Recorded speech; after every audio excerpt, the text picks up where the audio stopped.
Good evening and welcome to Inside the VI. I'm your host, Tali Campbell, here at the Oceanside Place, the home of the Oceanside Generals. On tonight's show, we'll speak to head coach of the Generals, Jason Johns, alongside forward Grant Fisher. We've got your Nanaimo Toyota Scion Game of the Week, and we introduce our new segment, Rapid Fire, brought to you by Country Grocer. But first, it's time for news and suspensions in the VIJHL.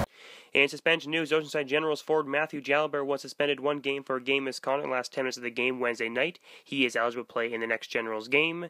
In that same game, defenseman of the Oceanside Generals, David Biagioni, was suspended 6 games for an incident with his stick, and Campbell Storms forward Gage Copeland is suspended 2 games for receiving a check from behind a major penalty. He has 1 more game remaining in his suspension. In moves and trades in the VIJHL, first off, Peninsula Panthers have moved Sean Buchanan to the Nanaimo Clippers of the BCHL. Tom Dickerson moved to the Peninsula Panthers from the Saanich Braves, and Taylor Armbruster has moved to the Kerry Park Islanders. That's all in moves and trades in the VIJHL.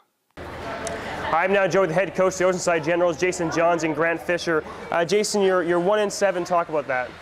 I don't think our record indicates how well we played in some games. Some games we've looked a little distressed out there. I think we played 3 games with our full lineup that we played in the last 3 games, and so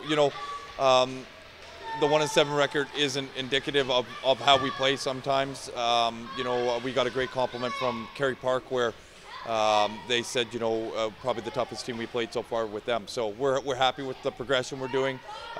Would we like to have a better record? No doubt. Wouldn't everyone? But the improvements we see both on and off the ice are what we're happy with. Talk about how you keep a team motivated and happy with a record like that. It's tough and it's frustrating some days. We realize that we have 17 rookies in the lineup on some given nights, and everyone wants the results faster. That's definitely, I'm probably the biggest culprit of that. But we know it's going to be a slow process. We talked about that in the off season while we were recruiting, and wanted to get the right character of players in here, and in doing that, the record shows we're 1-7, but to have 20 guys show up the rink every single day, ready to practice and put the effort in games, we're happy. Definitely. Grant, you're from Everett, Washington. Talk about the transition from USA hockey to Canadian hockey. I feel like in the U.S. They play a little bit more physical, and up here it's more skill and more speed, and in the States it's kind of like a dump and chase game, and up here it's more puck possession. So it's not that big of a transition, but more physically, more of a physical toll on you down the States than up here. So what made you choose the Oceanside Generals? I have a couple of good buddies on the team, Jonah Pearson and Chase Gaudreau and Wyatt Myers, and I had played with them a couple years back in Wenatchee, and so they had played here last year, and they said it was a really good experience, and all the coaching staff and the general manager and everything, I liked what they presented to me, and I thought it would be a good fit for me, and they thought so as well. Coach, talk about picking up Grant Fisher. Why?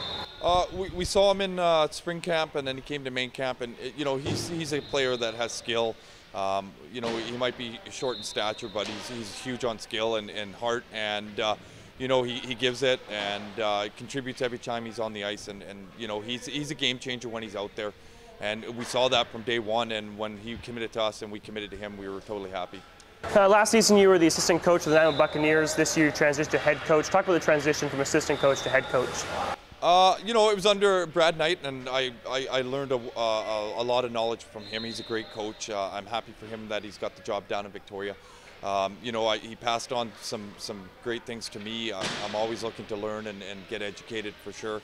It's a tough process because now all the eyes are on you. You're accountable for everything.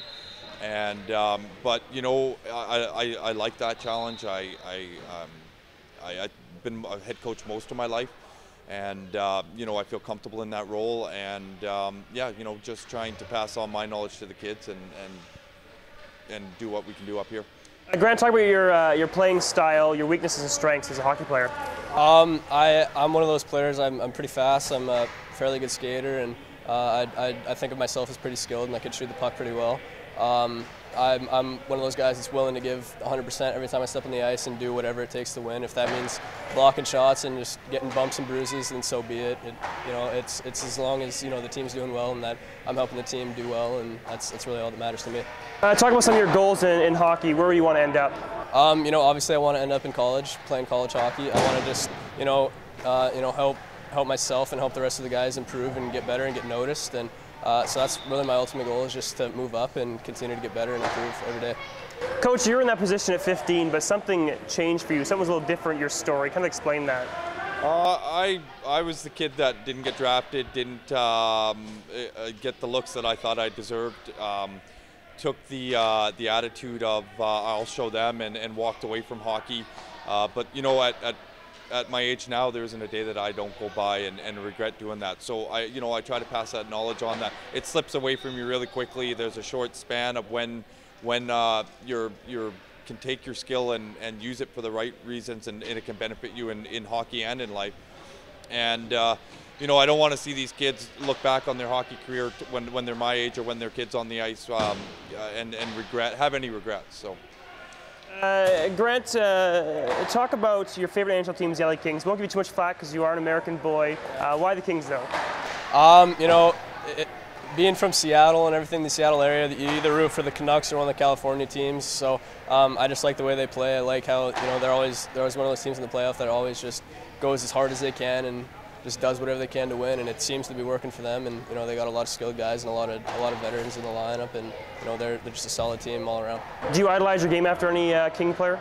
I like watching Mike Richards, because he's just a really good all-around player. He just does everything, and he does it fairly well. I mean, I'm not saying that I do everything fairly well. I make mistakes and everything, and everybody does. But yeah, I like watching Mike Richards. He's definitely someone to model yourself after.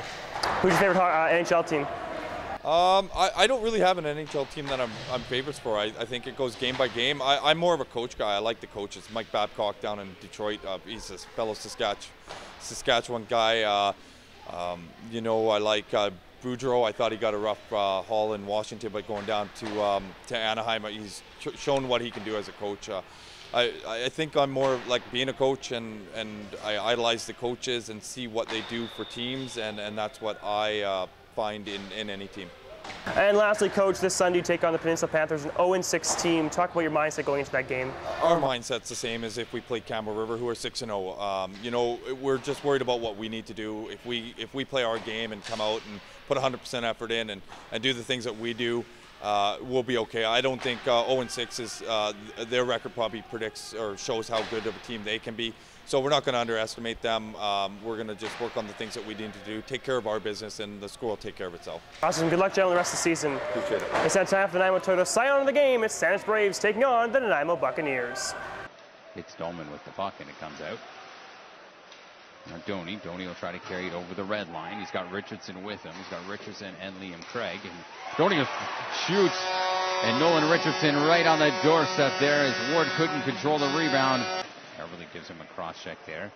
He can't handle the pass, and that comes out. Ward comes right to the top of the circle.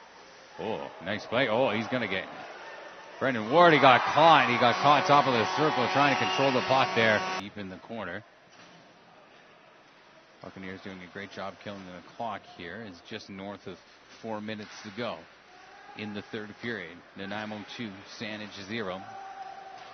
There's a chance for the Braves, and just as I say that, the Braves have cut the lead in half. He's got 40 seconds to go as Ward has come to the bench for the extra man. Puck now in front of the net, right in front of Maggio. He's trying to jump on it, but can't. Buccaneers get it out, and McLemore now has it at the blue line. A chance to seal the deal, and he will. Shot from the top of the circle. It's that time to look at scores for week number 3 in the Vancouver Island Junior Hockey League. And looking at the rest of the scores in the VIJHL, starting on Wednesday night, the Oceanside Generals were at the Q Center in Victoria, where they lost the West Shore Wolves 6-2. On Thursday, Victoria Cougars beat the Kerry Park Islanders 5-1. Our game of the week now, Buccaneers beat the Saanich Braves by a score of 3-1 at the Nanaimo Ice Center. On Friday, a couple of games on tap. The Campbell River Storm beat the West Shore Wolves in Campbell River 6-2. Comox Valley Glacier Kings beat the Saanich Braves 4-2. The Victoria Cougars beat the Peninsula Panthers 3-1. The Campbell River Storm came back to beat the Comox Valley Glacier Kings 3-2 in overtime. The Nanaimo Buccaneers beat the Kerry Park Islanders 7-5. And one game on tap on Sunday, the Peninsula Panthers were at Oceanside to take on the Generals. The Generals beat them 10-3. It's time for our brand new segment called the Rapid Fire, brought to you by Country Grocer. This week's first victim is Jordan Smith, the voice of the Victoria Cougars.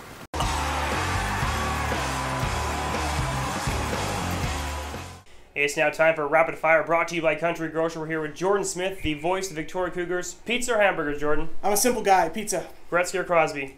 That's a tough one. Grew up with Gretzky, but I love watching Crosby. I got to go Crosby. 60 goals or 60 assists? 60 assists. I was always the grinder. I was never the one to put the puck in myself. Alrighty, shootouts or overtimes?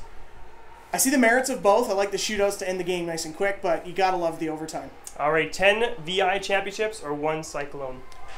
You can go 1 Cyclone over 100 VI championships. Alright, that was Rapid Fire with Jordan Smith, brought to you by Country Grocer. Thanks for watching this edition of Inside the VI. I'm your host, Tali Campbell. Thanks to our guest this week, head coach of the Generals, Jason Johns, and forward Grant Fisher. Have a fantastic night. We'll see you all next week.